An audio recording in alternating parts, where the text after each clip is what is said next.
सांवली बहू। शिल्पा है तो सांवली लेकिन बहुत ही टैलेंटेड। लेकिन कहते हैं ना, शादी के लिए तो लंबी और गोरी होनी चाहिए। शिल्पा, ये रिश्ता भी हाथ से गया। अरे कितनी बार कहा वो गोरी होने वाली क्रीम लगाया कर, लेकिन नहीं, किताब से सर खपाने से फुर्सत मिले तब ना। तू ही क्यों नहीं इसके लिए उपटन तैयार कर देती? शर्मा जी की बेटी का कम रेट में कितना अच्छा रिश्ता हुआ है। इसकी तो उम्र के साथ ही लड़के वालों की डिमांड भी बढ़ी जा रही है। शिल्पा को ये बातें अब बुरी नहीं लगती थी। लगे भी क्यों, बचपन से सुन जो रही थी वो ये सब कुछ। उसके लिए ये तो मात्र एक कान से सुनना और दूसरे कान से निकाल देने वाली बात थी। फिर एक रोज, पापा पापा मेरी नौकरी लग गई है। वाह, अच्छा। कहाँ बेटा? न्यूज़ चैनल में पापा, खबरों को लिखना होगा। हाँ, वैसे भी तेरे जैसी सांवली शक्ल की लड़की को कौन पर्दे पर आने देगा, क्यों? चल, 4 पैसे कमाने लायक हुई है तो लड़के वालों को बोल देंगे कि कमाती भी है। फिर शायद कोई कर ले शादी। हाँ सही कह रहे हैं। वैसे बेटा कल शाम को एक लड़का और आने वाला है, उसे भी देख लेना। शिल्पा को इस बार गुस्सा आ जाता है। अच्छे न्यूज़ चैनल में नौकरी लगने की खुशी भी माँ पापा के चेहरे पर नहीं दिखती। अगले रोज ऑफिस से शिल्पा घर आती है तो सामने बैठा होता है हिमांशु। हिमांशु शिल्पा को देखता है तो पहली नज़र में तो वो उसे पसंद नहीं आती, लेकिन फिर भी फॉर्मेलिटी तो करनी थी। हाँ, ओके, तो क्या शौक है तुम्हारे और खाने में क्या क्या बना लेती हो? मुझे पढ़ने लिखने का शौक है, खाना बनाना नहीं आता, बिल्कुल भी नहीं आता। पर फिर भी क्योंकि ये रिवाज है कि बहू को खाना बनाना होता है तो थोड़ा बहुत बना लूँगी, लेकिन उतना ही वक्त किचन को दे पाऊँगी जितने में मेरा काम, मेरी नौकरी सफ़र ना हो। बाकी भूख तो तुमको भी लगती होगी, तो खाना बनाने की जिम्मेदारी दोनों की ही होगी, है ना? शिल्पा बोले जा रही थी, बोले जा रही थी। अब तक जिन लड़कियों से हिमांशु मिला था, शिल्पा उन सब से अलग थी। वो ऐसी ही तो लड़की चाहता था। शिल्पा से बात करने के बाद, ठीक है, फिर शादी 2 महीने बाद करेंगे। वो क्या है ना, खाना बनाना भी तो सीखना होगा ना। मुझे मंजूर है।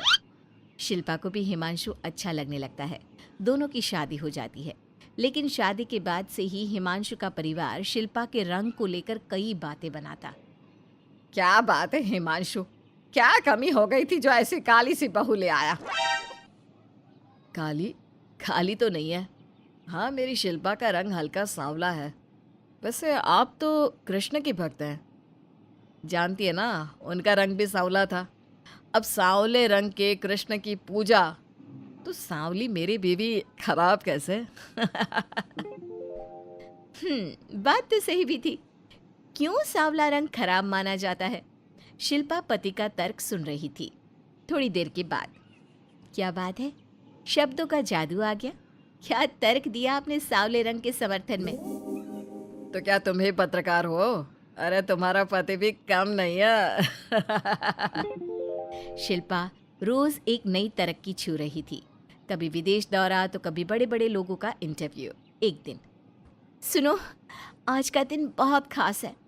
मैं मुख्यमंत्री जी का इंटरव्यू लेने जा रही हूँ। अरे वाह, क्या बात है, सही है यार। तभी ससुर आ जाते हैं। बहू, थोड़ा मेकअप भी कर लेना, वरना काली काली फोटो सब जगह आएगी। अरे हम तो शर्म के मारे किसी को दिखाते भी नहीं कि ये हमारी बहू है। न जाने क्या कमी थी। अरे वो शारदा दीदी की बहू देखो कैसे मक्खन की तरह गोरी है। और नताशा, वो तो ऐसे लगता है जैसे भगवान ने दिल खोल कर रंग दिया है उसको। अरे माँ, आजकल रंग नहीं बुद्धि का जमाना है। हाँ, तो वो दोनों कहाँ पागल है, अच्छा खासा घर देख रही है। शिल्पा को ससुर की बात पर गुस्सा तो आता है, लेकिन वो मूड खराब नहीं करना चाहती। वो तो बस तैयारी करती है कि जल्दी से अच्छा सा मुख्यमंत्री का इंटरव्यू हो जाए और दुनिया देखे। होता भी यही है। शिल्पा जब शाम को घर आती है तो, अरे चाची, बुआ, फूफा जी, कैसे हैं आप सब? कैसे आना हुआ? शिल्पा को आसपास के लोग भी देख रहे थे। वो भी जानती थी कि उसने जो इंटरव्यू किया वो कितना वायरल हो रहा है। अरे बहू, बड़े लायक हो तुम, औरत होकर दुनिया की इतनी जानकारी। कितनी समझ है तुम्हारे अंदर। वाह वाह बहू, तुमने तो हम सबका सीना गर्व से चौड़ा कर दिया। सास ये सब देखकर सोच रही थी कि भाई ऐसा भी क्या हो गया, इन्होंने तो बहू को हीरो बना रखा है। मैंने तो शिल्पा को उसी दिन समझ लिया था जब पहली बार मिला था। मैं तो जान गया था कि ये लड़की अलग है। कितनी प्यारी आवाज़ है इसकी और समझ भी लाजवाब। तभी बुआ सास बोल पड़ती है। और एक हमारी बहू है, सारा दिन टिकली बिंदी पर ही लगी रहती है। अरे दीदी, न जाने कौन कौन सी क्रीम लगाती है, अब तो चेहरे पर फोड़े भी निकल गए। कितनी बार कहा कुछ पढ़ाई आगे करके दुनिया में नाम कमाओ, लेकिन नहीं, बस सारा दिन शीशे के सामने खड़ी रहेगी। कोई बात नहीं फूफा जी, वो भी किसी की पसंद हो सकती है। हम लोगों का क्या, एक काम अच्छा कर दिया तो पूछ लिए गए, नहीं तो जमाना तो गोरी सूरत की ही तारीफ करता है। क्यों माँ जी? हाँ हाँ वो क्या है ना, मैं ज़रा पानी लेकर आती हूँ, तू बैठ बहू। हाँ हाँ बहू, तू तो बैठ। वो क्या है ना, आज तो तुझसे बहुत सारी बातें करनी है।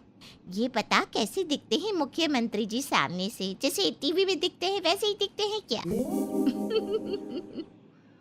आए दिन लोग शिल्पा से मिलने आते, उसे अपने स्कूल या दूसरी जगह पर चीफ गेस्ट बनाते। ये सब देखकर पति तो खुश होता, लेकिन सुंदर बहू का सपना सास की आंख से उतर ही नहीं रहा था। फिर एक रोज, शिल्पा, पापा कहाँ है? माँ ज़मीन पर गिरी पड़ी है, वो बेहोश हो गई है। शिल्पा की सास को गंभीर बीमारी हो जाती है और फिर आप लोग अपनी माँ की किसी बात को मना ना करना, उनका दिल कमज़ोर हो चुका है। दिल में कोई बात लगेगी तो उनके हार्ट अटैक आने के चांसेस हैं, तो समझ रहे हैं ना? कुछ दिनों में ठीक होकर सास घर आ जाती है और फिर एक दिन, देख बेटा, मैं मरने से पहले एक सुंदर बहू का चेहरा देखना चाहती हूँ। अरे मैं नहीं चाहती कि तू इस काली कलूटी के साथ रहे, छोड़ दे इसे। अरे कल को तेरे बच्चे भी ऐसे काले पीले पैदा होंगे और फिर हमारा खानदान देखने लायक नहीं होगा। शिल्पा सुन रही थी, वो परेशान हो रही थी। वो सोचती है कि एक बार वो अपने पति से बात करके देखेगी। सुनिए ना, मुझे आपसे बात करनी है। मुझे भी शिल्पा, मैं माँ के बिना नहीं रह पाऊंगा, तुम समझ रही हो ना? शिल्पा को दुख होता है, लेकिन वो क्या करती। वो हिमांशु को तलाक देने का सोच लेती है और फिर शिल्पा, माँ की हालत फिर खराब हो रही है, क्या करूँ? माँ को सबसे बड़े अस्पताल में भर्ती करना होगा। लेकिन वहाँ तो बेड के लिए बड़ी बड़ी सिफारिश करनी पड़ती है। हाय रे, मेरा मरना तय है, मैं मर न जाऊं, मुझे बचा ले बहू। शिल्पा को हैरानी होती है कि वो करे तो क्या करे। पर माँ जी, मैं कैसे? बेटा, मुख्यमंत्री जी से बात कर ले, उनसे बड़ी सिफारिश किसकी हो सकती है? तू बोलेगी तो शायद तेरी सास की जिंदगी बच जाएगी। शिल्पा सिफारिश से सास को बड़े अस्पताल में भर्ती करवा देती है, जहां लंबे समय बाद सास ठीक होती है। लेकिन इस बीच एक दिन भी शिल्पा उन्हें देखने नहीं जाती। सास जब घर आती है तो एक सुंदर सी लड़की उनका स्वागत करती है। ये कौन है और शिल्पा कहाँ है? मुझे तो मेरी बहू ही चाहिए। माँ, कैसी बात कर रही हो? तुम्ही ने कहा था ना कि शिल्पा काली है और तुम्हें काली बहू नहीं चाहिए। ये रीना है, तुम्हारी बहू। नहीं नहीं, मुझे माफ़ कर दो, मुझे तो मेरी शिल्पा बहू ही चाहिए। उसी के कारण आज मेरी जान बची है। मैं नहीं समझ पाई कि सुंदर शक्ल से ज़्यादा सुंदर दिल और आचरण होना चाहिए। लेकिन अब क्या, अब तो देर हो चुकी थी। हिमांशु भी जानता था कि आत्मसम्मान वाली शिल्पा अब उसकी जिंदगी में वापस नहीं आएगी।